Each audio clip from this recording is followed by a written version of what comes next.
For Pacifica Radio, December 4th, 2016, I'm Scott Horton. This is Anti-War Radio.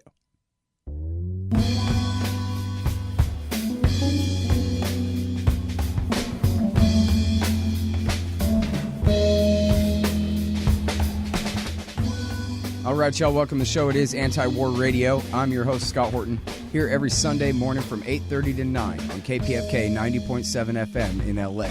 You can check out my full interview archive at scotthorton.org. There's more than 4,000 interviews now, going back to 2003 for you there. And you can follow me on Twitter at Scott Horton Show. All right, introducing Brad Hoff. He keeps the great blog Levant Report. He also writes for The Canary out of the UK. And, well, as implied there, is somewhat of an expert on the Middle East. Welcome to the show. How are you doing, Brad?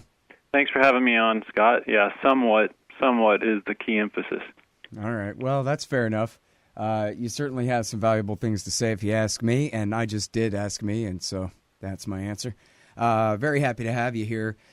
First of all, can we talk about just the news out of Syria over the last week real quick, and then we'll get back into some of this backstory here. But I think it's reported that the Syrian army with Russian air cover have made major progress in pushing the quote-unquote rebels, however you want to characterize them, out of eastern Aleppo. Is that right? Exactly right. And right now we're seeing a lot of residents, civilians, fleeing East Aleppo, and they're either pouring into Kurdish zones or more of them are actually going back into government areas, especially West Aleppo. And the Syrian government has actually set up some quote-unquote humanitarian corridors to facilitate that. And sadly, there are civilians being gunned down in these very corridors, either that or caught in some kind of crossfire. And of course, both sides are accusing the other of committing these atrocities. But the Syrian government has really emphasized and pushed this program, these corridors to allow civilians to flee. I don't personally. I don't see what would it would accomplish for the government to attempt to gun down civilians that were trying to get to West Aleppo or some kind of government corridor in the first place. So it's contentious and controversial. But yes, that's where things stand, and it does look like the Syrian government, with Russian air support as well as Iranian support on the ground, it looks like they are going to take back all of Aleppo. It's only a matter of time at this point. All right. And then, well, what does that mean for the larger efforts of these rebel groups and you know, what other territory do they control? We're not talking about the Islamic State now. We're talking about who all exactly? Well, right. I mean, from there, as other commentators have said, from there, we're looking at the race to Raqqa as well as Deir ez-Zor. From there, it's only a matter of time. The Syrian government just taking back areas between Aleppo and the border with Turkey, which actually there is a Turkish military presence in some of these areas now. It's just a matter of time, these areas being rolled back piecemeal. But it appears that the Syrian government is mostly interested in controlling, you know, the sort of Syria that counts in their mind, the urban centers, the places of industry and former industry, and the places where you have the greater population concentrations. There's been a lot written about in terms of the geographic territory that's controlled, but in Syrian government's eyes, it's more about the former industrial centers, it's about the cosmopolitan areas, it's about where you have the bulk of the population. Mm-hmm. So initially it appears the Syrian government's going to be content with taking back those urban centers, and then from there it'll be a kind of domino effect, taking back suburban areas. And then, as I said, the race to Raqqa is on. Then perhaps some kind of final showdown with the Islamic State. But of course, the real concern for both Russia as well as Syria and their allies is al-Nusra. Al-Nusra is proving to be in government's eyes, the long-term enemy. They don't seem as concerned with ISIS because it's Nusra that's more embedded in these very urban centers I spoke about. All right. And, well, I mean, I guess there's a chance at some point that once the Islamic State, I mean, they're in the process of being rousted out of Mosul in northwestern Iraq. And then, as you say, Raqqa obviously is next there in eastern Syria. Once they turn back into a militia, I guess it'll be a new question then whether they really merge back in with their old buddies in the al-Nusra Front and just become plain old al-Qaeda in Iraq again like they used to be. Or maybe they'll come up with a brand new name. But it doesn't seem like, even if the Syrian government and all of their allies, the Russians, the Iranians, Hezbollah, and whoever, they can't really get rid of these guys entirely any more than the U.S. Army could during Iraq War II, can they? Or could no, they, I spoke to an advisor to the Syrian government who actually described this as the endless insurgency. So government people, are looking at this in terms of a long-term deal. I don't think they're under any illusions that just because they take back Aleppo, and it'll probably be mostly wrapped up by Christmas or New Year or just after, in terms of the heart of East Aleppo, the hearts of the city. But that's how it was described to me, that the Syrian government basically thinks it's facing and is going to face an endless insurgency, similar to Iraq in the mid-2000s and beyond at the height of its insurgency. It looks like Syrian government and the Syrian people are sort of taking stock of that right now. But yeah, it's interesting. You talk about Islamic State becoming just another militia, right? As it first emerged on the Syrian battlefield in about 2013, as they started really first making a name for themselves in northern Aleppo. Who knows? It really could be that the media sort of inflated them into the big boogeyman, beyond the strength that they really were, because now we see them crumbling. And it could be just this classic case of the West always needs a big, bad boogeyman, right? And ISIS was the convenient, big, bad boogeyman for a while. And, now that they're being rolled back, ironically, not primarily through Western coalition airstrikes, but through, Russia's intervention, through Iranian buildup, as well as the Syrian government, the Syrian army. Who knows if there was a bit of threat inflation going on, right? Because ISIS is what drove headlines for a couple years there, but I'm not hearing much about ISIS these days. Well, yeah, I mean, the thing of it was really that American and Iranian policy had, and that goes for Bush and Obama too, they had basically left all of Western Iraq open. The Shiite ruled, backed, controlled government in Baghdad never really ruled Fallujah. I guess they did kind of have control in Ramadi, but that's still kind of way out there. They had already abandoned Mosul a year before it fell to the Islamic State. So there was basically just wide open space with no one claiming a monopoly on power. And here, this group, al-Qaeda in Iraq, they had started calling themselves the Islamic State in Iraq back in 2006.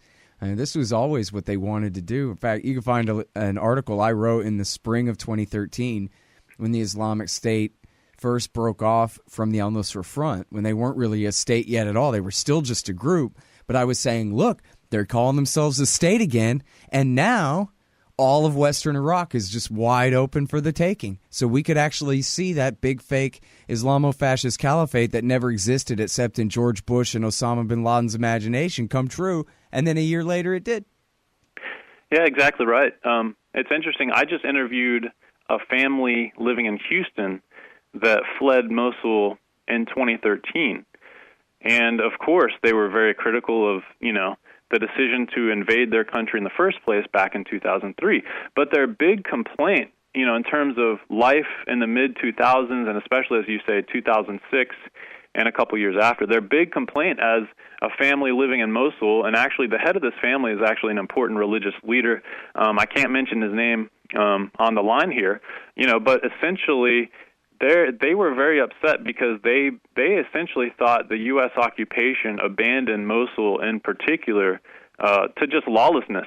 That it was their perception was there was a sort of skeletal crew in terms of the Western occupation providing security. I mean, ironically, of course, this family was against the occupation in the first place, but they thought, look, once all of this chaos has been unleashed, you have ownership of it, and they were seeing literally graffiti, propaganda, and signs going up all around the city. As you said, Islamic State in Iraq. I mean, there was no one was quiet about it, and they, from their perception, yeah, this is anecdotal, this is based on interviews I did with one family, right? But from their perception, the U.S. occupation essentially looked the other way, and either didn't want to deal with it or were playing politics. Mm-hmm. Let me ask you this now. Well, okay, so Washington, D.C. politics as far as what's to happen with Syria next. Madeleine Albright, Bill Clinton's former Secretary of State, and Stephen Hadley, who was Bush's national security advisor, first deputy national security advisor, then his second national security advisor after Condoleezza Rice, they just put out this new paper saying, and it's very bipartisan, you see, one a Democrat, one a Republican, and they say, we got to bomb Damascus, because otherwise, how are we ever going to have a peaceful settlement if we don't bomb the government in the capital city? And I don't think they really explain themselves very well, but this is the same kind of argument that we've heard for a long time. And they seem to be in a real hurry because they're afraid that Donald Trump is going to come in and outright ally with the Russians and the Iranians and the Syrians against the al-Nusra Front and the Islamic State. But I wonder, does anybody really know? But what do you think is really going to happen with that? Right, of course, Trump has verbalized as much. And interestingly, so as you know, I was in Syria during the first part of November, and as I went around, just walking around talking to people, and I had some formal interviews lined up, but I also did a lot of sort of man-on-the-street interviews and just talking to people in coffee shops and cafes, and I did a sort of straw poll kind of, who do you want to win the election? Because, of course, this was weeks before the election. And, in terms of government areas, of course, they were all very pro-Trump, not because they liked the guy, but because they saw him as the less hawkish candidate. And even advisors to the Syrian government and government types I spoke to basically interpreted a Hillary victory, as escalation equal to bombing Damascus. That basically the standard State Department establishment line, pro-intervention, or all these old names and retirees and think tanks and things which really dominate the narrative in D.C. They ultimately thought that Hillary would basically do what the establishment wanted and outright full intervention, Iraq-style bombing of Damascus. And no, I see Trump as genuinely uninterested in escalating things in Syria. I think he's content to just, allow Syria and the Russians to take it. But of course, as you know better than I do, he's now filling his cabinet, and there's also just in terms of just chatter and gossip in terms of who's being considered or who has already been put in place, right? Bunch of hawks, right? And even some Bush throwback people, and even people that haven't been named in terms of foreign policy advisors to Trump's team that, have been talking to him for the past many months. These people are old Bush appointees and Bush-era throwbacks, and there's some neocons in there, of course. So that's worrisome. So no matter what Trump says at this point, in fact, he just gave a speech in Cincinnati, right, where he said we have to, stop this insane push for regime change. I mean, that's all good, but as you know, things can change radically. We know George W., was initially elected claiming a humble foreign policy, but we're talking about the most hawkish man in the history of the world, right?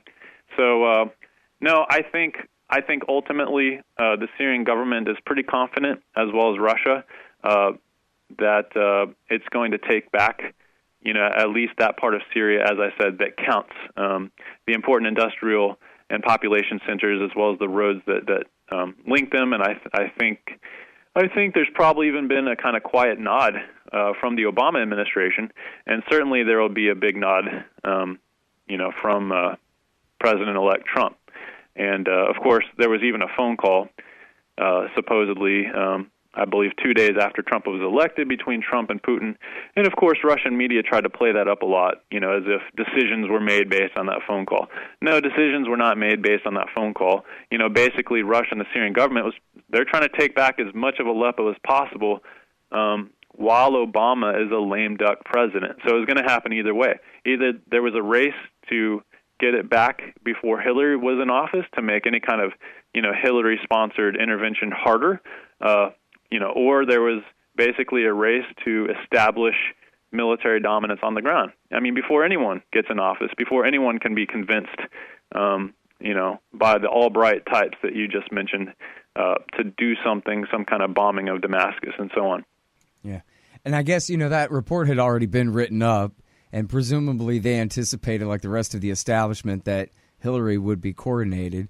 And we should, mention now that the Trump preferred policy is virtually as murderous as Hillary Clinton's. It's just geographically more restricted. He wants to bomb the Islamic State and presumably the al-Nusra Front and anyone who happens to be nearby them, instead of bombing Damascus too, which, Hillary wanted to bomb, I guess, protect al-Nusra, but bomb Islamic State and the Syrian state. So,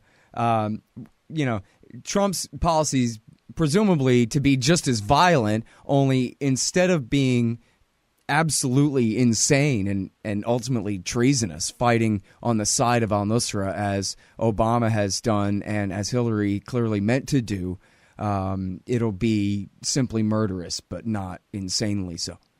No, you're right. People need to realize that the whole Obama playbook of, we're going to go in and bomb ISIS, both in Iraq and Syria, supposedly, and we're going to get more and more involved, and supposedly promising no troops on the ground, and yet the first American, special forces guy was killed only a week ago? Was this within the last week? The first one in Syria. There had already been previous casualties on the Iraq side, but yeah. Right, exactly.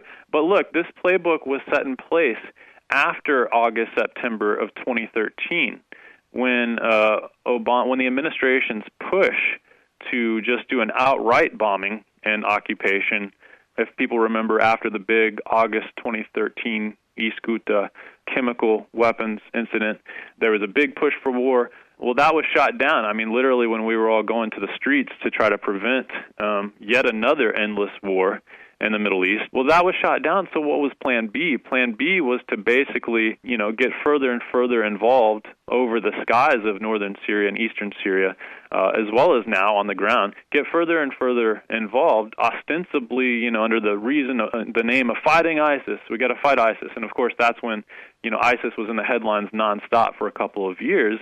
But what happened? We told Syria it cannot fight ISIS. We told Russia, what are you doing there? You can't fight ISIS. And, over time, our forces are sort of backing into Syrian government forces. In places like Deir ez-Zor, where we saw, U.S. coalition airstrike on Syrian army movements, which the Pentagon's report came out and said, oh, sorry, it was all a big mistake, big accident. But it's like, what were we doing there in the first place? In 2013, the people clearly said no to war. British Parliament said no, even. The Brits shot it down, then we shot it down, right? And so this was sort of Plan B, right? Well, how do we get in there while claiming not to be in there? And that's what's been pathetic about Obama's policy, claiming he's a Nobel Peace, president. I'm not like Bush, right? We're not going in guns a-blazing, and yet he's still doing the covert thing. Right? He's still selling this idea of, well, we're bombing ISIS, and yet, well, as we saw a couple weeks ago, we bombed the Syrian army. And, there's just more and more heightened possibility for some kind of greater World War III as Russian and U.S. planes cross each other in the air. So, of course, it's this was really Plan B after plans for all-out war got shot down. Yep. Well, and, it's worth remarking that even though, as you said, George Bush obviously was this raging hawk, and Obama has been a somewhat reluctant warrior at times and whatever, that, hey, when George Bush did the best thing anyone ever did for al-Qaeda by giving them all of western and northwestern Iraq, Anbar and up to Mosul, to be their, new jihadistan for the last 13 years now and counting, that was a big, stupid accident. It wasn't supposed to work out like that at all. And it was, the result of a policy that had been dreamt up by idiots like Paul Wolfowitz and Richard Pearl, who had no idea what they were doing. Obama, on the other hand, outright took the side of the jihadists, of the veterans, really, of al-Qaeda in Iraq. From Iraq War II, the guys that, the Libyan guys who had traveled to Iraq to fight with Zarqawi, they were the worst of the worst of the worst of America's enemies. Then Obama turned around and took their side in their war against Gaddafi in 2011. And then there's Hillary Clinton's famous bank shot, as they put it in the New York Times even, the bank shot to send all these jihadis and guns and money off to Syria to continue the same policy. And, yeah, even if that means supporting the bad guys from Iraq War II, the veterans of Zarqawi's al-Qaeda in Iraq from Iraq War II, that they would rather get rid of Assad. And that's the thing that, Mr. Peace Prize, the reluctant warrior, it has committed an act of pure high treason here. And just because John McCain was the one who made him do it doesn't mean that makes it okay. Exactly. I mean, let me take this to a personal level. As you know, I'm a Marine veteran.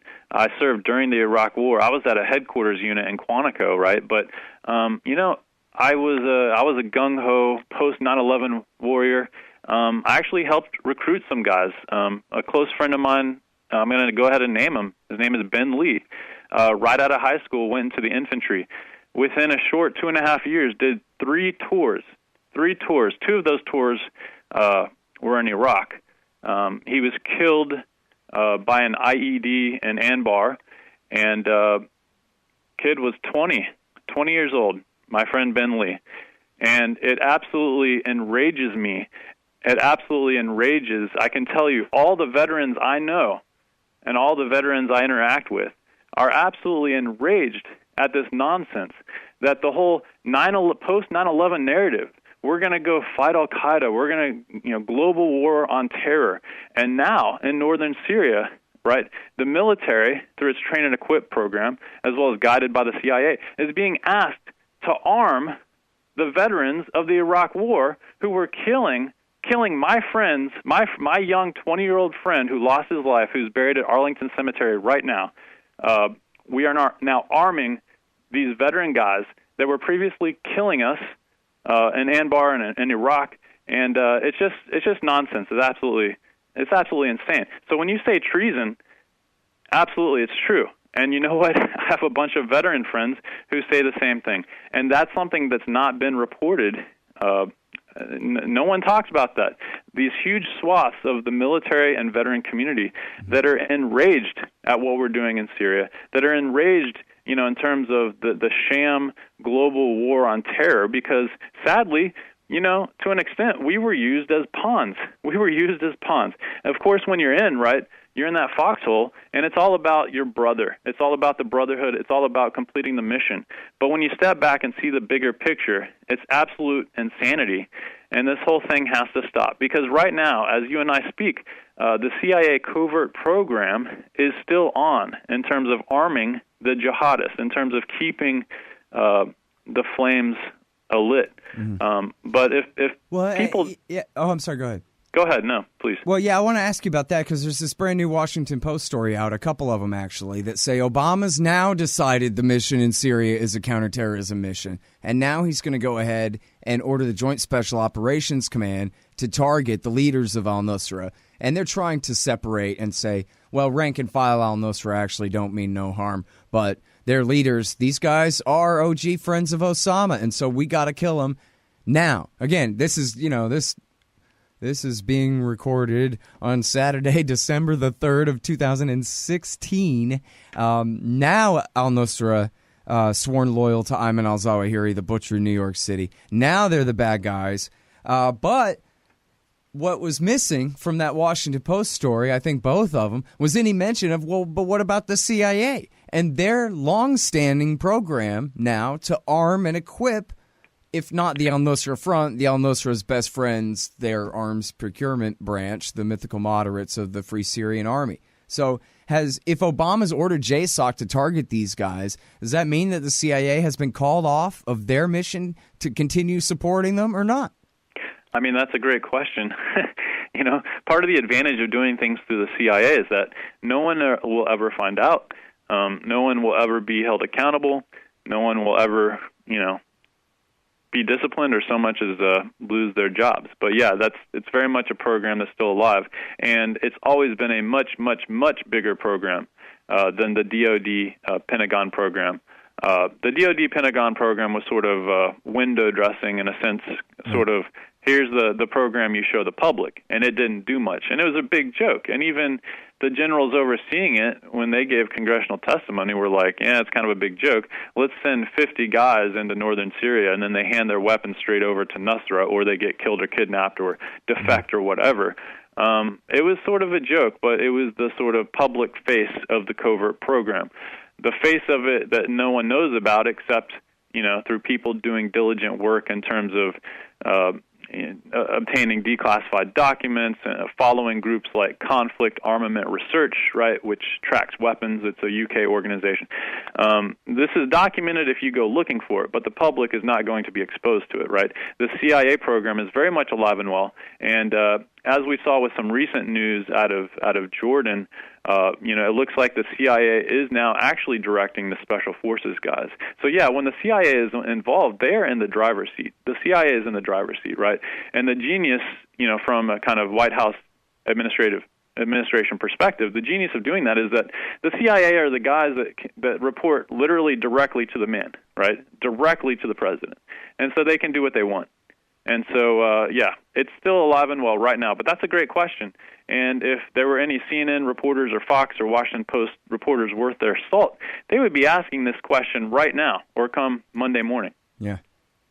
And so now then the question is, what's Donald Trump going to do? Because he says he wants to back off Assad. He wants to back off and maybe even cozy up to Russia. But what about Assad and Russia's ally, Iran? He hates Iran, and everybody surrounding him hates Iran. He says he doesn't want to do regime change, but he surrounded himself with Iran hawks. So which way is the redirection going to go now? Is he going to go to Tehran and make a deal with the Ayatollah, or is he going to bomb him off the face of the earth? Your guess is as good as mine. Right. In terms of foreign policy, look, I understand that a lot of libertarians and a lot of others, a lot of liberals and things like this, anti-war folk, right? I understand that, a lot of people would sort of welcome Trump's rhetoric on a lot of these foreign policy issues. I get that. Actually, he just met with Congresswoman Tulsi Gabbard, which is a really good sign because she's been amazing in terms of vocalizing. But she's bad on Iran, too. Yeah, except for, And so, that's the problem. People need to understand it's not what he says. It's not even what he personally believes. It's the people he surrounds himself with, especially a guy like Trump who lacks experience and lacks any real knowledge of the world. And that's what's scary, is that people, anti-war people can't really be celebrating too much. And these people I interviewed in Syria who welcome a Trump presidency because they think he's not going to intervene. Well, no one can be celebrating too much in terms of, his rhetoric of let's stay out of the world, let's not do regime change, because it's who he surrounds himself with, as you said. And of course, Trump has verbalized a willingness to trash the Iran deal, while also I think acknowledging that easier said than done, right? Mm-hmm. All right, y'all, I'm sorry we're out of time. We got to go, but thank you very much, Brad, for coming on the show. I really appreciate it. Always enjoy it. Thanks, Scott. All right, y'all, that is Brad Hoff. He's a vet. I didn't say at the beginning, I should have. He spent a lot of time traveling in Syria in previous years and has been there recently as well and knows a lot about it. And he writes at levantreport.com, at thecanary.co, and also at SOFREP. That's the Special Forces site, SOFREP, SOFREP.com. And that's Anti-War Radio for this morning. Thanks very much, everybody, for listening. I'm Scott Horton. I'm here every Sunday from 8:30 to 9 on KPFK 90.7 FM in LA. You can find my full interview archive at scotthorton.org, and you can follow me on Twitter at Scott Horton Show. See you next week.